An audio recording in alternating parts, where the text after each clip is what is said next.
Hello gamers, welcome to Gamers Bay Weekly, and I'm your host Mike TheZorch. And today's topic, we're looking at a very consumer-friendly move by Valve, whom some people think is not a very consumer-friendly company, but yes and no. But this is an extremely consumer-friendly movement. Now, before I get into why this is such a big deal, I want to talk a bit about right to repair. Right to repair is a movement that is pushing for the legislature that will allow anybody to repair their own stuff. Be able to buy, say, batteries for your phones, new screens for your phones if you break your screens.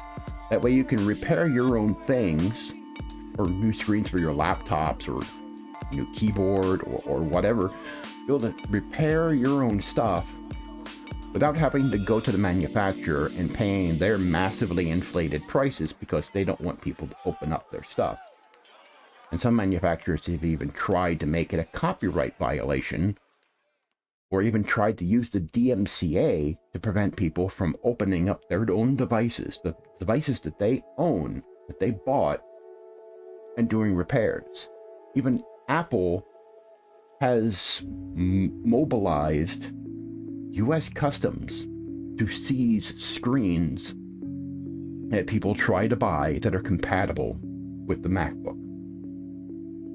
They've literally gotten US Customs to seize screens at the border that could be used to repair MacBooks.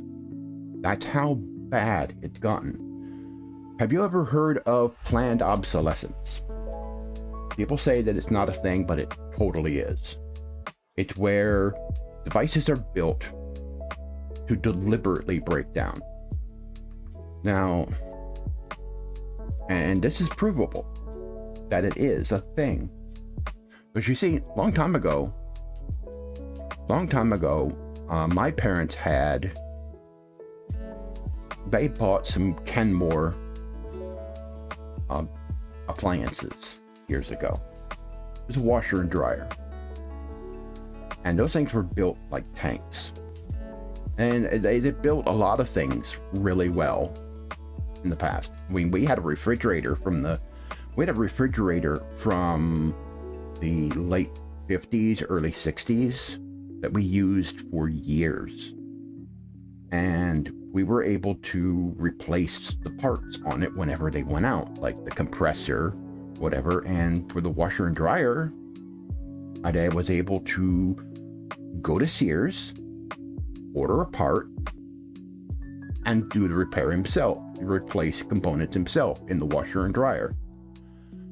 Try to do that today with the washer and dryers that you can buy today. Try to do that. It's not easy.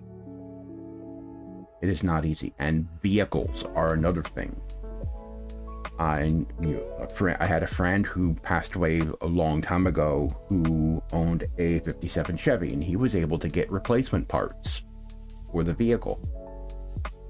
He was able to fix the engine and other components, and he was able to get the parts easily and replace the parts and do his own service.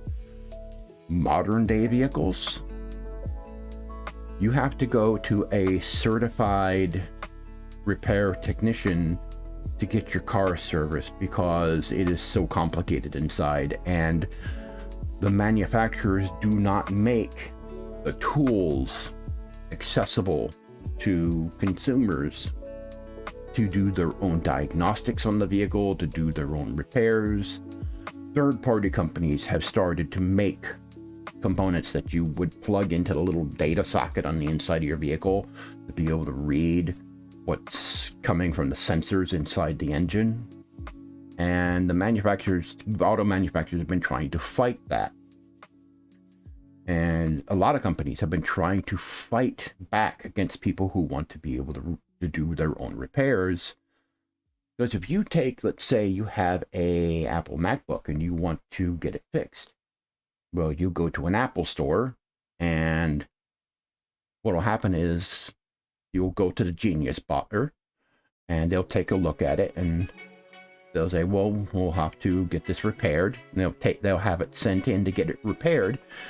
Problem is, when you do that, you basically lose your data. You lose everything on it. And they send it back, and it will be a massive price tag to get it fixed.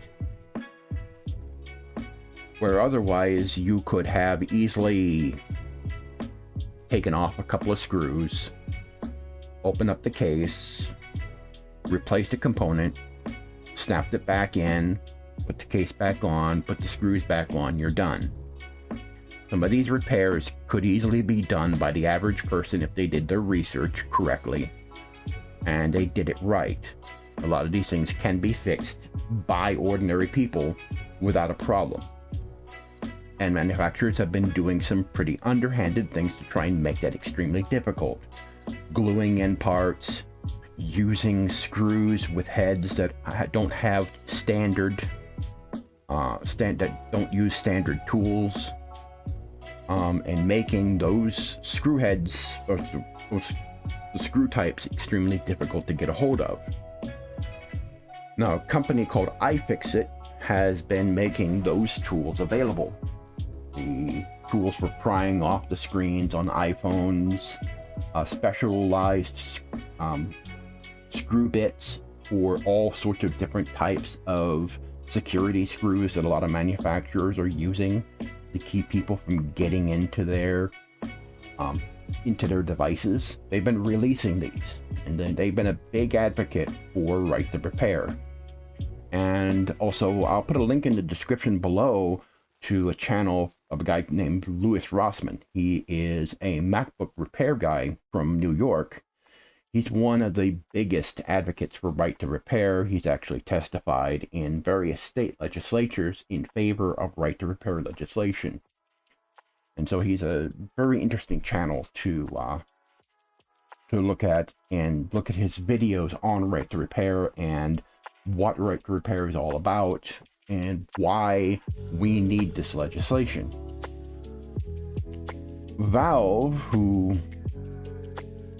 depending on who you ask, some people say Valve is very consumer friendly because they make video games so accessible, and while Steam is technically DRM, they make DRM that is unlike stuff like the Nouveau. They make DRM that is out of sight, out of mind, and doesn't get in the way. That's the beauty of Steam. They use DRM to placate the game execs, but it doesn't bother the consumers. For the Nouveau has been a problem, but I'm getting off topic. Valve is partnering up with iFixit, again, the company that makes all those tools available for you to be able to repair your own devices. Valve is partnering up with them to sell parts for the Steam Deck. So you can repair your own Steam Deck. You can replace the joysticks and touchpads, the screen, battery, pretty much a lot of things. Pretty much almost everything. So they will sell replacement parts through them and have a repair kit with all the necessary tools that you will need in order to remove components and everything. This is probably one of the most consumer-friendly moves that Valve has made in a very long time, since implementing refunds, which is something they haven't had in a while. They implemented it a few years ago, and this is the most consumer-friendly thing they've done, on top of some of the other consumer-friendly things that they've done in the past, just like allowing community developers to create their own games based on Half-Life and Portal. This is big. This I think is going to send waves through the industry. That a company like Valve, with a device that's going to be as big as the Steam Deck is going to be, fully embracing right to repair. This is going to shame a lot of other companies. That you can actually buy parts to replace components on your own device, and they make it available, and they say, see, we don't have to fleece people on repairs, or we don't have to make it to where, oh, we want you to buy a whole new device instead of just getting it fixed.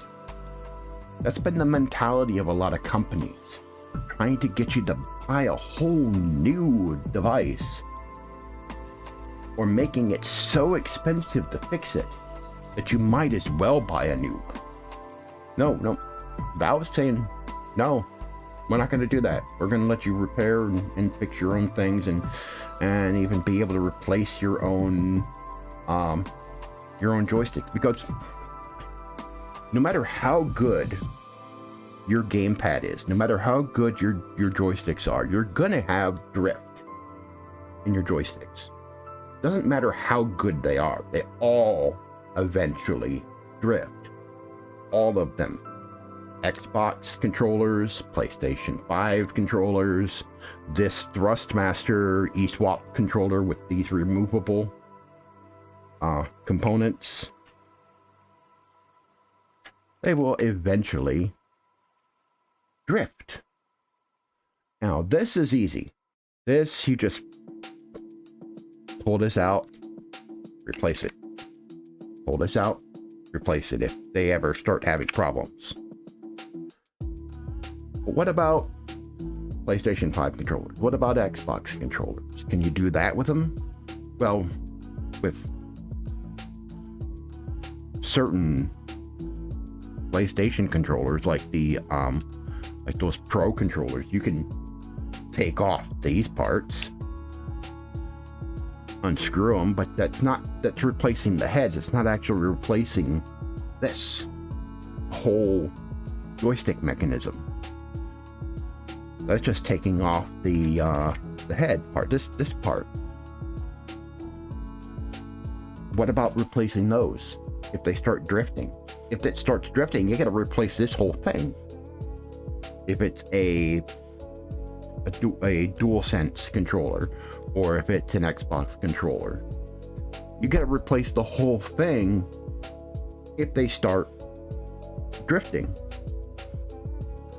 This thing, all I have to do, pull it off, replace it. But you can't do that with everything. And those parts may or may not be easy to find. And you may end up having to just buy a whole new gamepad, which is really expensive. Especially right now with some of the shortages going on. Although I've heard that GPUs are getting be a little cheaper. But you get the point. It's important to be able to repair your own stuff. Because, some of these things, you don't need to take it into some technician to repair some things. Some things you can actually do yourself. They're not that difficult to do. They're pretty easy. Some things are harder, but the difficulty alone should not be the reason why you shouldn't be able to do it. Because there are some people that have the capability, even though they're not quote-unquote experts, to be able to repair their own stuff. We shouldn't let the excuse of, well, it's really complicated, to basically restrict our rights from being able to fix our own things, to fix the things that we bought. Because the right to repair movement isn't just about having the right to repair the things that we buy. It is also about our right to owning the things that we purchased. Because companies want to make it to where, oh, you bought it, but you don't actually own it. You bought it, but we just give you permission to use it. And that's what they've been pushing for, and that's what Right to Repair works to push against. This whole notion of you don't actually own anything, you just bought the privilege to use it. You physically have it in your hands, in your house, but we give you the privilege to use it. You don't actually own it. You don't have the right to open it up and fix it. Right to Repair pushes back against that. So, very important consumer-friendly thing Valve did here. I applaud them. Good job, Valve. Anyway, I've been Mike TheZorch. This has been Gamers Bay Weekly. Thanks for watching.